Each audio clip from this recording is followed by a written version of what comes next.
यशोदा मैया को देख करके मेरे गोविंद एक नवजात शिशु के जैसे मैया के गोद में लेट करके और उनका आलिंगन कर रहे हैं। वहां पर ये नहीं कि भगवान अकेले किसी शिविर में जाकर के मैया से मिल रहे हैं ना, लाखों की भीड़ लगी हुई है और उनके मध्य में गोविंद बैठे हुए हैं। द्वारकाधीश यदुवंश कुल शिरोमणि ऐसे परमेश्वर, और वहां पर मैया के गोद में एकदम शिशु के जैसे अश्रुधारा प्रवाहित कर रहे हैं। जैसे एक छोटा सा बालक भूख से व्याकुल होकर के रोता है, विलाप करता है, वैसे गोविंद अश्रुधारा प्रवाहित कर रहे हैं। गोविंद की पत्नियां आकर के और यशोदा मैया से मिली। यशोदा मैया देख करके बोलती हैं, लाला मैं तो सोच रही थी कि 1-2 विवाह करेगा, तूने तो इतने सारे विवाह कर लिए। कन्हैया कहते हैं, मैया ये सब मेरा कुछ नहीं है, ये सब तेरा ये दीपदान का प्रभाव है। तूने ही बचपन में दीपदान करके बोला था ना कि मेरे लाला के लिए बहू ऐसी आए जो लक्ष्मी जैसी हो। देख लक्ष्मी जैसी सुंदर है, ऐसी बहू आए कि जिसको देख करके लोग कहें कि ये कितनी सुंदर है, देख कितनी सुंदर सुंदर सब तेरी बहुएं हैं, है कोई इनके जैसा। यशोदा मैया सब पर अपना प्रेम लुटा रही है। गोविंद अभी मैया के गोद में लेटे हुए थे कि वहां पर वसुदेव जी और देवकी मैया भी आ गए। कन्हैया ने इशारा किया मैया को कि मैया देवकी मैया और वसुदेव बाबा भी आए, क्योंकि अभी यशोदा मैया का उम्र ऐसा हो गया है, रोते रोते उनके नेत्र की जो शक्ति है वो चली गई है, अब दिखाई नहीं देता। गोविंद ने जब इशारा किया कि ये देवकी मैया और वसुदेव जी हैं, यशोदा मैया चरणों में पड़ गई देवकी मैया। देवकी मैया ने तुरंत उठाया, करे बहन ये क्या कर रही हो। यशोदा मैया कहती है कि देवकी मैं तुम्हें प्रणाम नहीं कर रही हूँ, मैं तुम्हारे भाग्य को प्रणाम कर रही हूँ, और इन चरणों को इसलिए प्रणाम कर रही हूँ कि शायद इन चरणों को प्रणाम करने से मेरा भाग्य उदय हो जाए। इस जन्म में तो नहीं, पर अगला जन्म यदि मुझे भी मिले तो मैं कन्हैया की माँ बनूं, कन्हैया को मैं जन्म दूं, ये मेरा सौभाग्य हो जाए। क्योंकि ना जाने तुमने कौन सा पुण्य किया है कि गोविंद तुम्हारे गर्भ से जन्म लिया। देवकी जी यशोदा मैया को अपने गले से लगाती हैं और कहती हैं कि बहन मैंने कन्हैया को जन्म तो दिया है, परंतु ये मेरे नाम से नहीं जाना जाता। आज भी इसको ब्रज छोड़े लगभग 100 वर्ष हो चुके हैं, परंतु जैसे इसका जन्म दिवस आता है तो पूरे द्वारिकावासी, पूरे मथुरावासी कोई देवकी नंदन नहीं कहता इसको, सब कहते हैं यशोदा नंदन, नंद घर आनंद भयो कहते हैं।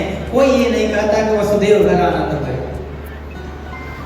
और जब इसको लोग बोलते हैं ना यशोदा नंदन, नंद नंदन, और ऐसा बोलते हैं तो मेरे को भी बहुत आनंद होता है।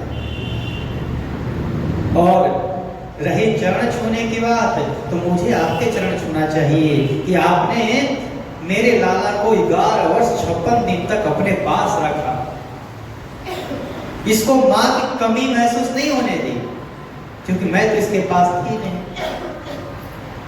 और ये लाला इतना आप लोगों से स्नेह करता है, इतना प्रेम करता है कि जैसे ही कोई ब्रज का नाम ले ले, कोई नंद बाबा का नाम ले ले, कोई यशोदा मैया का नाम ले ले, तो इसके तुरंत आंखों में अश्रुधारा प्रवाहित होने लगते हैं। ये गोविंद आप लोगों से बहुत प्रेम करता है। भगवान के जितने कुटुंबी जन हैं सब ब्रजवासियों से मिल रहे हैं, पूछ के मिल रहे हैं। अरे भैया तुम कहाँ से हो? अच्छा ब्रज से हो, आओ गले लगो, आप तो हमारे नंद बाबा के यहाँ से हो। और सब एक दूसरे को गले से लगा रहे हैं, क्योंकि ये द्वारिकावासी ब्रजवासियों से मिलने के लिए बहुत उतावले थे। कि ये कैसे ब्रजवासी होंगे जो 11 वर्ष तक परम परमेश्वर द्वारिकाधीश को अपना मित्र बना करके रखे हैं।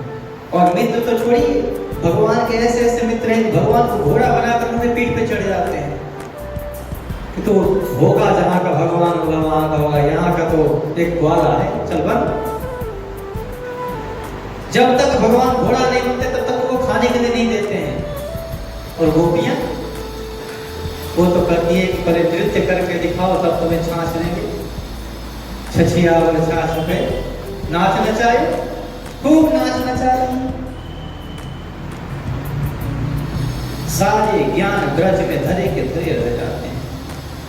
ज्ञान की कोई स्थान नहीं है ब्रजभूमि में, वहां तो भाव और भक्ति, सब एक दूसरे से मिल रहे हैं। वहीं पर लाखों की भीड़ लगे हुए, सब एक टक लगा करके गोविंद के उस स्वरूप, उस परम परमेश्वर के लीला को देख रहे हैं। यानी जिस परमेश्वर को हम लोग अभी अजन्मा अविनाशी सहस्रशील पुरुषा सहस्राक्ष सहस्रपा सभूमि गुम सर्वतस्त्वा प्रतिष्ठ दशांगुलम, ऐसे ऐसे करके हम परमेश्वर की प्रशंसा कर रहे हैं। वो परमेश्वर एक शिशु के जैसे मां के गोद में पड़ा हुआ है। सब केवल एक टक लगा करके गोविंद के इस लीला को दर्शन कर रहे हैं। तब तक एक सखा आए, गोविंद के कान में कहते हैं कि लाला किशोरी जी भी आई हैं। और जैसे गोविंद किशोरी जी के नाम को श्रवण किए महाराज, ऐसे मानो समाधि लगती हो गोविंद का रोम रोम पुलकित हो गया। मानो अभी तो आंखों से अश्रुधारा बह रहे थे, अब लग रहा है कि रोम रोम में आंख हो गए हैं और उन रोम के आंखों में से अश्रुधारा बह रहे हैं। गोविंद किशोरी जी के दर्शन के लिए कहे हम दर्शन करने स्वयं जाएंगे। उधर किशोरी जी अपने शिविर में अष्ट सखियों के साथ विराजमान है। जैसे ही गोविंद किशोरी जी के शिविर की तरफ आए तो किशोरी जी को आभास हो गया गोविंद आ रहे हैं। उन्होंने ललिता से पूछा, ललिता कहीं श्याम सुंदर तो नहीं आ रहे हैं? ललिता ने कहा कि नहीं नहीं किशोरी जी, वो अभी यहाँ कैसे आ सकते हैं? अभी हमने पता लगाया था कि उनकी पूजन चल रही है, खूब बड़े बड़े संत लोग आए हैं, कोई तुलसी पत्र से पूजन कर रहा है, कोई दुग्ध से अभिषेक कर रहा है, कोई सहस्रार्चन कर रहा है, अनेकों प्रकार से अलग अलग प्रकार से गोविंद की पूजा चल रही है। आज सूर्य ग्रहण है ना, तो आज तो वो आ ही नहीं सकते हैं। ईश्वर जी कहेंगे नहीं नहीं, मुझे ऐसा लग रहा है कि श्याम सुंदर आ रहे हैं, क्योंकि ये जो वायु चल रही है ना, ये वायु बिल्कुल श्याम सुंदर के शरीर में लगे हुए सुगंध को मेरे तरफ पहुंचा रही है। ये वायु मेरे को बता रही है कि गोविंद आए, गोविंद पक्का आ रहे हैं, अवश्य ही हैं, देखो तो कहीं। लड़का कहती नहीं किशोरी जी। और ऐसी वार्ता चली रही थी कि किशोरी जी के जो शरीर का कपाट था वो खुलता, और जैसे ही कपाट खुला, अष्ट सखिया जैसे ही अपने नेत्रों को कपाट पर रखी हैं, तो एक सुंदर श्याम सलोना कोई दिखाई दिया। उनको देख करके ये तो विश्वास हो गया कि ये श्याम सुंदर है। किशोरी जी को भी पता है कि ये श्याम सुंदर है, पर किशोरी जी अचंभित होकर के देखी नहीं, अपने नेत्रों को नीचे कर ली। वो सोच रही है कि इतने वर्षों बाद मैं देख रही हूं इनको, पर देखूं तो देखूं कहां से? इनके सारे अंग प्रत्यंग तो इतने दिव्य हैं, इतने सुंदर हैं, मैं शुरू कहां से करूं? चरण से शुरू करूं, नख से शुरू करूं, नेत्र से शुरू करूं, ऊपर से शुरू करूं या हाथों से शुरू करूं? किशोरी जी इसी दुविधा में फंसी हुई हैं, कहां से प्रारंभ करें, और नेत्र नीचे करके बैठी हुई है। सखियों ने देखा कि गोविंद आए हैं, द्वारिकाधीश आए हैं। जहां किशोरी जी बैठी हैं उन्हीं के पास एक सुंदर आसन लगाया और कहती आओ लाला विराजो। कन्हैया ने कहा कि नहीं, मैं यहाँ विराजूंगा नहीं। और कन्हैया उस आसन को छोड़ करके और किशोरी जी के चरणों के पास बिल्कुल बैठ गए, जैसे एक गुरु के चरणों में शिष्य बैठता है, एक पिता के चरणों में पुत्र बैठता है, एक माता के चरणों में पुत्र बैठता है, उसी प्रकार गोविंद किशोर जी के चरणों में एक लगा कर कैसे बैठे हुए और अपने कर कमलों से किशोर जी के मुख को अपने तरफ फेरते हुए कहते हैं, किशोर जी एक बार तो ये दृष्टि डाल दीजिए हमारे ऊपर। देखिए आपके इस दृष्टि के लिए मैं कब से व्याकुल हूं कि आपकी एक दृष्टि मेरे ऊपर हो जाए। आप एक दृष्टि करिए हमारे ऊपर। किशोरी जी गोविंद जी को देखी हैं और जैसे गोविंद जी के मुखमंडल को निहारी है महाराज, मेरे गोविंद जी का और किशोरी जी का दोनों नेत्र आपस में मिले हैं। दो नेत्र यहाँ पर चार नेत्र हो गए हैं और एक दूसरे को देख करके विह्वल होते जा रहे हैं। ऐसा प्रेम मिलन, ऐसा प्रेम संगम आज तक कभी नहीं हुआ। 100 वर्षों से बिछड़े आज जाकर के मिले। क्या इंतजार है आप देखिए, जरा विचार करिए। हम लोग एक दिन के इंतजार करने में कितना थक जाते हैं। यदि कोई बोले कि आज शाम को आऊंगा और आज शाम को ना आकर के वो रात के 10 बजे तक आ जाए, तो हम लोग पूरा माहौल गर्म करते, अरे ये बड़े आदमी आते नहीं, ऐसे करते, टाइम देते हैं पर आते नहीं है। और प्रेम में इंतजार तो ऐसा होना चाहिए। 100 वर्ष से ऊपर हो गए हैं और आज जाकर के मिले। किशोरी जी को देख करके गोविंद उनको केवल निहार रहे हैं। वो कहते हैं ना कि ठाकुर भी किसी का बात माने, वो है ठाकुरानी, वो है हमारी राधा रानी।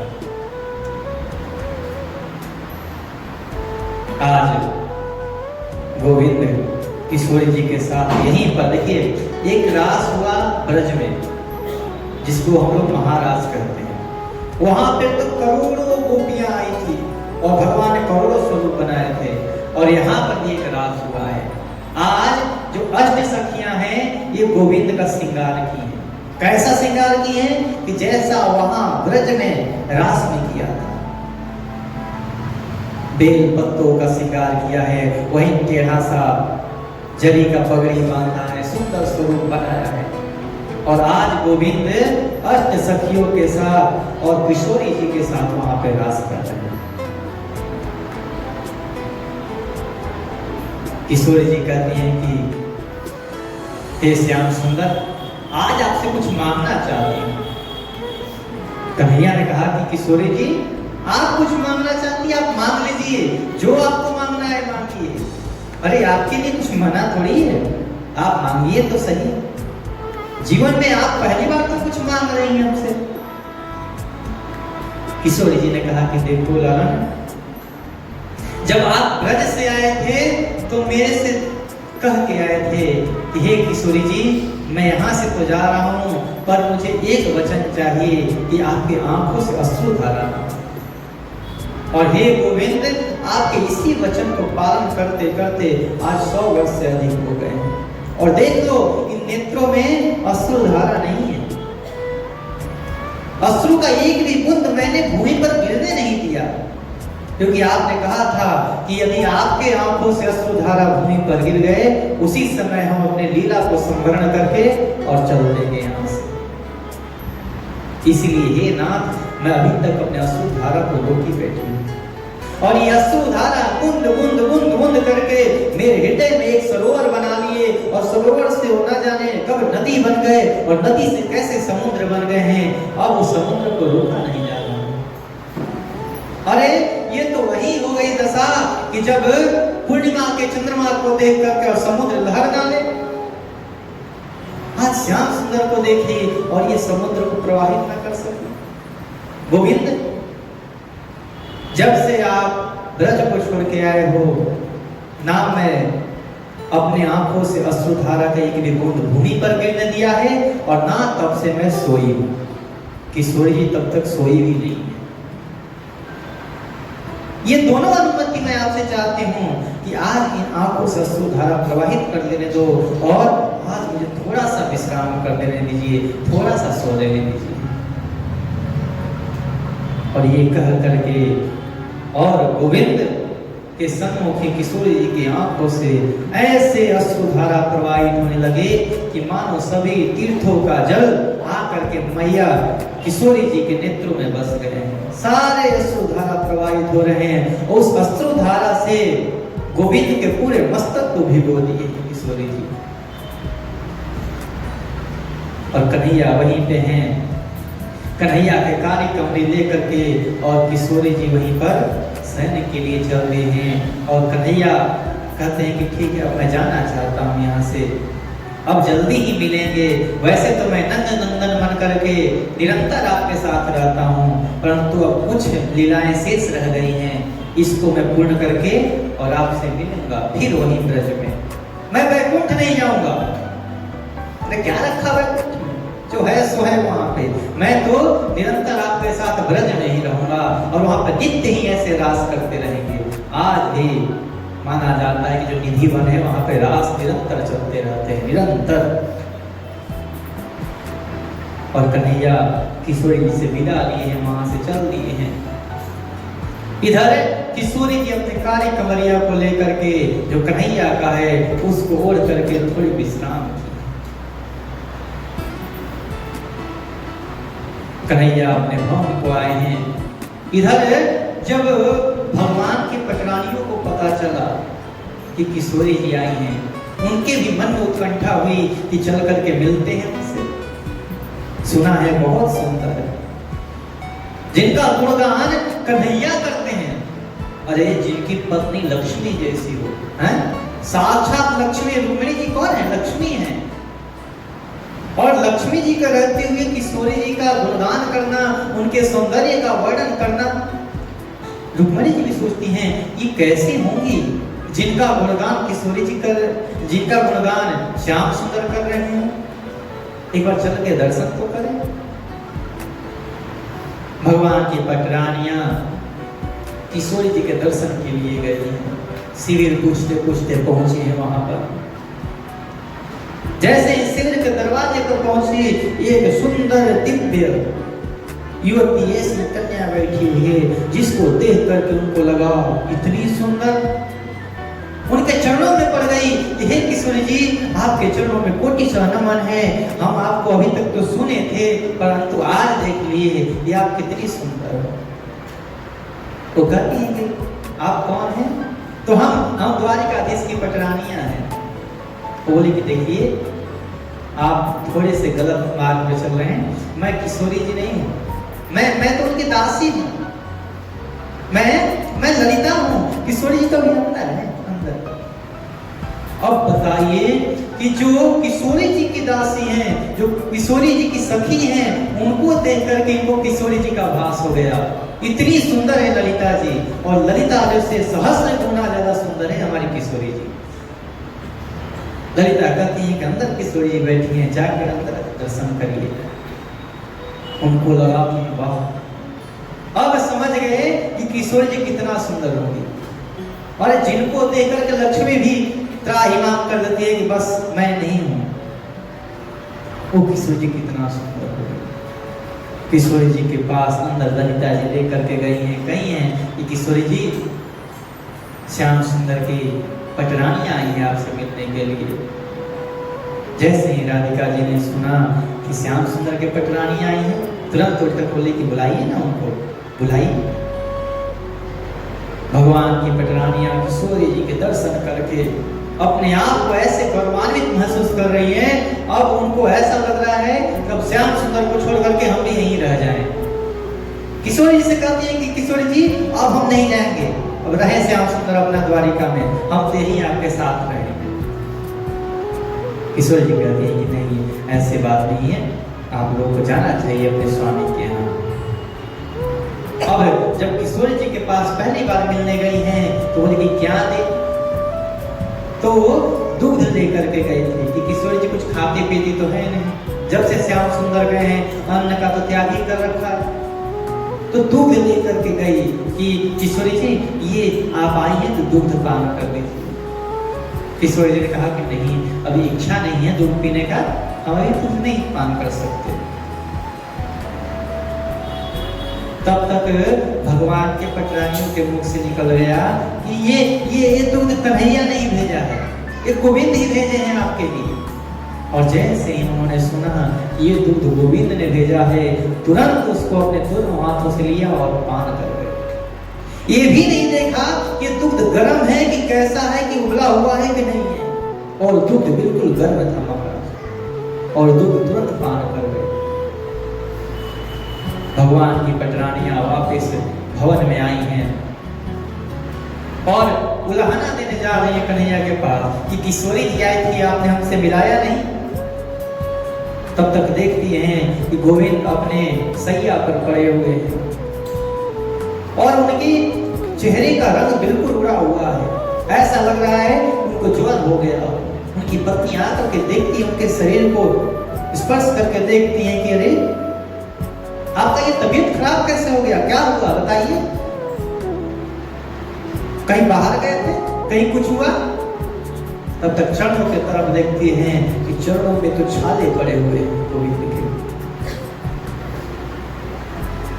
और पत्नियां हैं, डांटेंगी, खूब डांट रही हैं, या बाहर कैसे गए थे बिना पादुका के? अरे जाना था तो रथ पे जाते, बिना पादुका के चले गए, पैर में छाले पड़ गए, क्यों गए थे, किससे मिलने गए थे?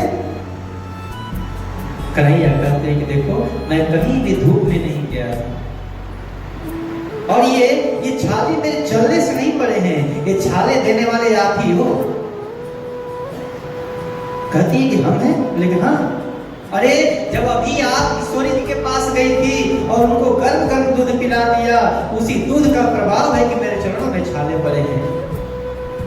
जिन किशोरी जी को आपने गर्म दूध पिलाया है, उनके हृदय में निरंतर ये मेरे चरण कमल रहते हैं, उनके हृदय में इसी का ध्यान, इसी का पूजन, इसी का अर्चन चलता रहता है और निरंतर मेरी चरणों की सेवा करती रहती हैं। और आपने जब पान कराया तो ये मेरे हृदय पर जाकर के लगे हैं, ये मेरे चरणों में जाकर के लगे हैं, उन्हीं के छाले हैं। भगवान की पटरानियां तुरंत वहां से गोविंद को छोड़ करके दौड़ी दौड़ी राधिका जी के पास गई हैं। किशोरी जी हमें क्षमा करिए, हमने आपको गर्म दूध पिला दिया, हमें क्षमा करिए और आप यहाँ से हमारे भवन को चलिए, महल को चलिए। हम तो आप हैं, हम आकर के आपसे तो आशीर्वाद ले ही लिए हैं, आप हमारे साथ अभी हमारी बहनें हैं 16,100, उन सबको आशीर्वाद दीजिए। और किशोरी जी उनको प्रसन्न करने के लिए, श्याम सुंदर की पत्नियों को आशीर्वाद देने के लिए, उनसे मिलने के लिए भगवान के शिविर में गई है और उन सब से मिल रही हैं, सब प्रसन्न होकर के राधिका जी से मिल रहे हैं। ऐसा है भाव। देखिए गोविंद सबके बस में हैं, परंतु उनको बस में करने के लिए हमारे अंदर क्षमता होना चाहिए। चरणों में छाले कैसे पड़े? क्योंकि किशोरी को उन्होंने गर्म दूध पिलाया। और ऐसे से ना जाने कितने उदाहरण मिलते हैं। हमें प्रेम और भाव से भगवान का स्मरण और चिंतन करते रहना चाहिए, फिर वो हमारे युवक क्षेम वहां यहाँ सब कुछ वहीं परमेश्वर देखते रहता है। अभी ये तो बहुत बड़ा विस्तार की कथा है, ये भागवत जी का प्रसंग में आता है, तो आज के लिए हम लोग इतना ही रखेंगे। बोलिए बाके बिहारी लाल की, सदगुरुदेव भगवान